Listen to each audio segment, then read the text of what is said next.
Hey, boys and girls, it's Nancy A. Shenker, the Geezer Proofer, here for another exciting episode of How to Be a Badass After 50.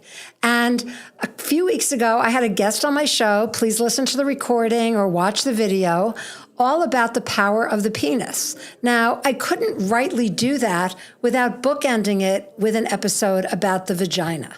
But before we launch into that, I just want to tell you, all of you, that, and I've gotten a lot of feedback on this when people hear the title of the podcast, The Geezer Proofer, they say that the term geezer is really pejorative. But my response to that is you can be a geezer at any age. It's not about being over 50. Being a geezer just means being stuck, not being curious, not evolving. So you could be a geezer at 20, you could be a geezer at 100. And the flip side of being a geezer is being a beezer, being in the moment, being relevant, being curious. So with that as a backdrop, we are all really curious about the human body, whether we admit to it or not. And my father was a gynecologist. There was lots of talk about vaginas at the dinner table. But it was something I realized now that I'm doing these podcasts about body parts is that we even had a nickname for the vagina when I was a kid. I called it my poo, P-O-O, which was very cute. But, you know, why didn't we just say vagina, vagina, vagina, vagina? So with that as a backdrop, I want to introduce my guest who just wrote a novel, get this, called Clitapalooza. It's Billie Best. And thank you for joining me on the podcast today, Billie. I'm really anxious to talk to you about what your book is about, but more importantly, about the vagina. There's another vagina in there for you all. So, well, as a vagina lover myself, I'm very happy to be here. And I really appreciate your podcast. I completely understand the difference between geezer and beezer. And I'm a beezer. So I wrote Clitapalooza, Her Flower Blooms Power, because I worked for a long time in the technology business and I've been following sex tech, which is like a $40 billion industry. And I'm seeing all these amazing vibrators and sex toys out there and realizing that we know more about our phones than we do about our bodies. And people just aren't thinking about the data that's being harvested when they have a vibrator that's connected to their phone. So my book is about a woman who plays games with her sex life online and makes some mistakes. Love that, love that, love that. And it's so interesting what you just said about people knowing about their phones more than they know about their body parts. And even growing up in a household where my father looked at vaginas all day for a living, I was watching a TV show that was about women's bodies. And even though I've had this body for 68 years, there was all of this stuff that I didn't know about what was down there. And if I'm a woman and I've owned it for 68 years, you can only imagine how confused most men are with what to do with it. And that is a huge problem, I think, whether we're dating in our teens or in our 60s or 70s, is a lot of men just think that there's like this just giant abyss down there. And that, you know, and then there's like this little part that you're supposed to like lick or wiggle or do something with. And they don't realize that there's all this other stuff around it. So your book sounds terrific. Thank you for sending me a copy. I do plan to read it, maybe with a brown wrapper, just because not everybody is quite as woke as we are. But let's now talk about the vagina. I just sent you an article that somebody had done research on which states are the most popular states for the usage of sex toys. Do you have any theories on why there'd be a difference from state to state? Well, I do have a theory about that. And I did read the whole article, and then I clicked on the links and went and looked at all the sex toys. And so we're at a stage in the cultural evolution, where purity culture is still really dominant in society. Like you said, some people aren't comfortable with the name of my book or the cover of my book because it triggers these feelings in them. That's purity culture, right? Slut shaming is purity culture. And when I read that article you sent me, and it was talking about kinky, like people are kinkier in Georgia, I was like, now they're slut shaming a whole state. I mean, come on. Sex toys have been around for thousands of years. Sex is biological. Orgasms are wellness. So let's not pervert the normalcy of having a great sex life and enjoying a relationship with your genitals, because we're biological beings. Yeah, we crack orgasms are we crack our knuckles, we floss our teeth, we clip our nails. Like everybody has things that they do with other body parts, but there's still this very puritanical aura around touching yourself down there, or God forbid you get pleasure from using an inanimate object down there. And I do think it's starting to change. I've seen enough, reality TV shows, which, they talk about vibrators or people who have sex toy parties, but it is still like a little bit of a titter and a giggle. And it's just sidebar. My penis episode, I was talking to a friend of mine and I said, "Oh, did you listen to my episode?"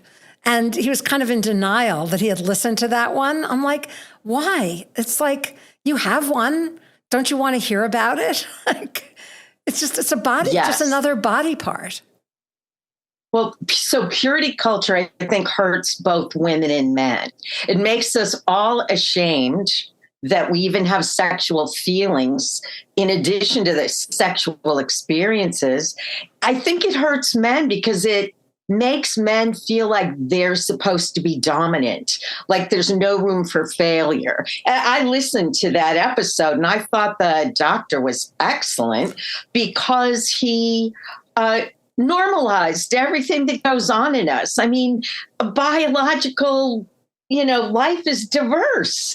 Our bodies don't behave the same way all the time. We have moods, we have fears, we have things that turn us on and things that turn us off.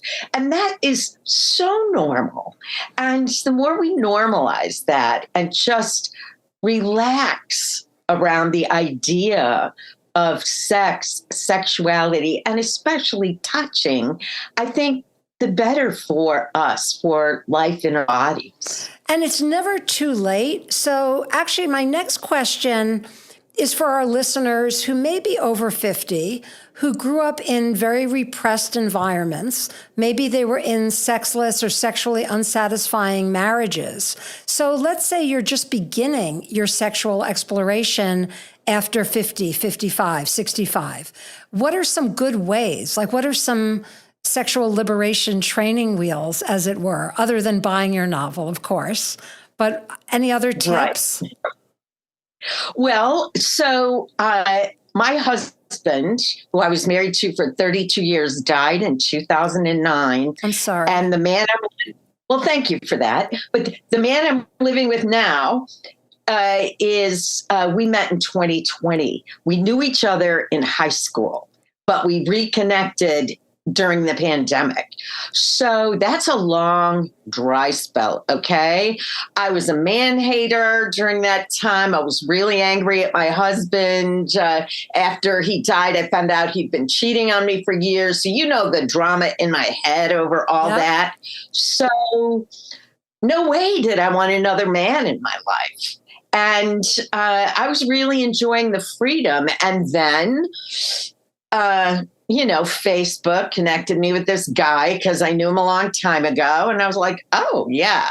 And we just lived 100 miles apart and the pandemic was coming. And so we had a socially distanced date. And the magnetic attraction was fierce. And I just couldn't believe I was having those feelings. And, on our first date, we didn't even kiss. But we hugged twice. And those two hugs I thought about for a month. right? Because just touching, if you're going from cold, a cold open, to thinking about being physically engaged with somebody, just start with touching, holding hands, hugging, leaning against each other, rubbing up and down against each other in the kitchen and being familiar. Go slow and really feel it, because it's not gymnastics. It's not porn. It's not skydiving, right? It's delicate. And the older we get, I think the more delicate and nuanced it becomes. So we also know what we like and don't like, I think, as we get older. And, that to me, I think is super important. Also is selecting a partner with whom you can be really, really comfortable discussing what feels good, what doesn't feel good. And having that level of intimacy, which is true intimacy. And I've, found that a lot of guys, and probably women too, they have a routine. It's like a comic that goes to the comedy club and tells the same jokes all the time, and they work. But maybe you get a different audience and nobody laughs. And so that should be a trigger that maybe what I'm doing, it's not one size fits all, literally and figuratively. And having those conversations about what feels good to them as individuals. Right. It's not a performance, right? I mean, it shouldn't be. Like you said, you repeat the lines that work on the stage. But honestly, I think authenticity is really sexy. And when you admit that you're afraid or ambivalent, or like you think you might not be good at something, that's adorable. That's really touching. And if you're trying to be vulnerable and tender and give yourself the emotional freedom to become turned on, then authenticity builds trust, right? And when you trust somebody, it's easier to relax around them. Good, especially as we get older and maybe there is medication or lubrication required. And to be able to have those conversations with people, I think is really, really key. If a guy has to go into the bathroom and take his little blue pill and wait for it to kick in, or if a woman needs extra lube because she's dry, then those are conversations that you should have. And, I often draw analogies between aging and taking care of a car and I think the penis doctor talked about this. It's preventative medicine and being open and honest enough with your partner to be able to say, I haven't had sex in 10 years and I may be a little dry and it might be painful, but just be patient with me. Or on the flip side, I'm having issues with ED, so just bear with me, and it doesn't mean I'm not enjoying being naked with you. I'm just not going to be able to get it up. Like, that's okay. It is okay. And, having written a book called Clitapalooza, the sex in my book is clitoris-centric. And one of the things about the description you just gave of sex is that it's all about the penis and penetration, in, out, pound, pound, pound, pound, like gymnastics, like let's do push-ups, let's do planks. And I'm like, no. How about you open this rose with your tongue, okay? And how about I do the same for you? Because I'll tell you something. I've heard it called outer course, like versus intercourse, outer course. This idea that people with artificial hips and artificial knees and arthritis and who knows what else going on have to do push-ups on each other is like, no, you don't have to do that. There was a great episode of Curb Your Enthusiasm this week that was all about cunnilingus, and it was hysterical. So I'm a big Curb fan, but I was really happy to see it because it normalized a topic in pop culture that a lot of people may think about, talk about, and you have to see the episode, but it had to do with, what did you call it, the purity culture and getting the conversation going. And that's why podcasts like this one are so important, because it's never too late. Even if you were raised by nuns and had a chastity belt on, or were told never to masturbate, we're older and wiser now. So there's much more talk about sex after 50 than I think there ever has been. And I love what you said, that it's not a porn show, it's not gymnastics, but a lot of men are raised in the porn culture, and they think that what they're seeing on the screen is what they should be expecting in the bedroom, and it's like the polar opposite of the reality. So have you frequented any toy stores for adult toys? I haven't gone into the stores, but I think there might be one in our town. But I do quite a lot of looking online because there's a range. And that was one of the things I noticed about. So in the email you sent me, there was the rose toy, which was for women, and the fleshlight, which was for men. So I'm pretty familiar with the rose toy because I subscribe to Goop, and they're all into the vibrators. But I will say the price difference is significant. And so I've been looking for a good toy for under $200 that I think will do the trick, so to speak. But the fleshlight I had not seen. I was not at all familiar with it. And if you look at the statistics in that article, the flesh toy had way more searches than the rose toy. And that's guys looking for something for themselves that they would never talk about. Interesting. So, I was just at a trade show, and there was a woman-owned brand of menopause, I don't know what to even call it. Not cures, because there is no cure, but like just menopause products. And there was one called Libido, and this guy came over to the booth. He's like, I want to get some of these for my wife, which was interesting. I would say, well, did you talk to your wife about what the issue might be? And maybe that she just doesn't like you anymore. It has nothing to do with her libido, but that was kind of interesting. But I would recommend, if you're in a relationship and there happens to be a toy store near you, I'm not talking about Toys R Us or FAO Schwartz, but like an adult toy store, to do a field trip with your significant other, because it becomes a great way of talking about, oh, this looks interesting. I'd like to try this someday. Or I had a guest on my show who's a matchmaker for gay people. And she gave her advice on, if you're thinking that you might be either bisexual or homosexual, to go into a gay bar or go to a gay gathering and just try it on for size, pun intended, and not actually do anything. But similarly, I think if you are, a little skittish about talking about sex with your partner, going on a field trip to a physical store, if there's one in your neighborhood, could be like a good outing. Yes. I think it could be a great outing. I've heard there are now audiobooks that are supposed to be soundtracks for sex.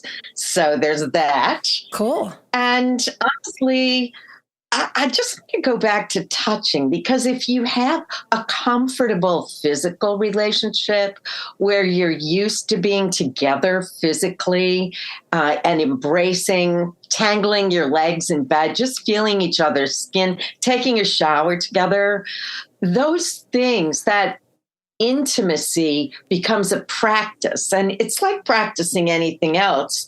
The more you do it, the better you get at it. So I feel like it's really important to not have your idea of intimacy just be sexual intercourse. I think there's a wide range of physical connections that can be very satisfying, that can cause or bring about an orgasm, but also can just like make you feel really contented and fulfilled and relaxed together. Exactly. And also just experimenting with fantasies that you may never have put into practice. Yes. Because if you don't do it now, when are you going to do it? The average age expectancy is 87 for women and 84 for men. So, if you're close to 70, you don't have that many years left to do everything you wanted to do in your life. So you might as well put some of that stuff on your list too. I do have one more question before we wrap up. I once knew somebody who had a theory that women were becoming desexualized to men because they're using their vibrators solo too often. So what's your take on that? Agree, disagree? It depends. I think that's too broad a statement to be true. I think I don't know what the percentage of women who use vibrators is, but I don't think it's more than half of all women, right, in America, let's say. And so I don't think there's a correlation between vibrator use and actual physical relationships. In fact, I think if you're so sexual that you want to have an orgasm with a plastic toy, you'd probably be delighted to be with a person who could fulfill you and satisfy you. I think it's more about finding that person and learning those moves. It's like dancing together. Sometimes you step on somebody's foot and it hurts, and other times it's just a dream. So you really, I think, can't blame women's independence from men on sex toys. Yeah, I think if anything, women have just become more honest and open about masturbation. And that used to be taboo, and men would talk constantly. I mean, even in that movie, Wolf of Wall Street, where one of the characters talks about like jerking off 10 times a day, if a woman said the same thing, people would think that she was weird. But I do think we're starting to see a little bit more of an equality between men and women in terms of copping to masturbation. And I think that's important. So I'm so glad to have met you, Billie. You were actually a referral from Stella Foss, who talks about how it's never too late to become a creative and to write your first novel or paint your first picture or do your first sculpture or knit your first sweater or cook your first gourmet meal. So that's a great way for us to wrap up is remember, you can be a beezer at any age. And just because you haven't done something by the time you hit 70 doesn't mean that you can't start doing it. So be a beezer and not a geezer. And Billie, if somebody wants to buy Clitapalooza, how can they find it? Clitapalooza, her flower blooms power, is available on Amazon and Bookshop. And hey, and it's a fun feminist satire about a woman in midlife. The protagonist is 60 and she has a fight with her husband. He refuses to have sex with her, and she takes herself online for a little tour of duty. And she discovers a chatbot that she thinks is really hunky, and she has a bit of an infatuation. And of course, as we said at the beginning of this conversation, when you go online, your data is being harvested. And how is it being used, and for what, and by whom? This is the behind the scenes activity that concerns me as someone who understands technology and enjoys using it. So I hope I've told a very funny story that women will appreciate about sex and our sex lives and sex tech and being safe with your data. Love it, love it, love it. And your website is www.billie.com. So please be sure to follow Billie, buy her book, and not be afraid of your vagina or your penis, whichever one you might have. So thank you, everybody. Have a great day. And remember to be a beezer and not a geezer. Peace out.